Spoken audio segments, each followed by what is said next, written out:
স্বামী এমন একটা জিনিস, ঝগড়া হলে মনে হয় 1 মিনিটও আর এই লোকটার সাথে থাকা সম্ভব না। আর যখন ঝগড়া মিটমাট হয়ে যায় তখন মনে হয় এই লোকটাকে ছেড়ে চলে গেলে আমি 1 মিনিটের জন্যও বাঁচবো না।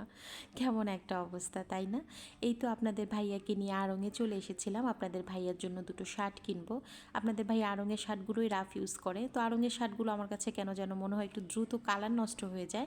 তারপরেও আপনাদের ভাইয়া বলে পরে আরাম আছে আর কি। আর আড়ঙে গেলে তেমন একটা ভিডিও করা হয় না, কারণ ভিডিও অন করলেই তারা বারণ করে।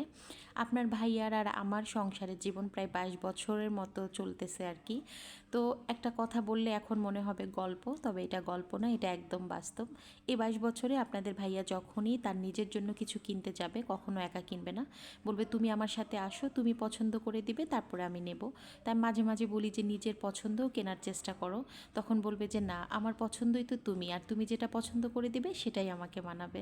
আলহামদুলিল্লাহ, স্বামীর মুখে এই ধরনের কথা শোনা আসলেও অনেক ভাগ্যের ব্যাপার, ঠিক তাই না? এই তো আপনাদের ভাইয়ার জন্য দুটো শার্ট নিয়েছি, আর আমি কিছু হার্বাল প্রোডাক্ট নিয়েছি। এবার এই মেহেদিটা নিলাম, মানে হেনা প্যাকটা, এতে মানে চুলটা একটু ভালো কালার হবে, কারণ আমার সামনে দিয়ে কিছু চুল পেকেছে, কলপ করা তো আর সম্ভব না, তাই মেহেদি দেবো আর কি। তো সবাই খুব বেশি ভালো থাকবেন, এভাবেই যাতে আমার পরিবার নিয়ে হাসি খুশি থাকি।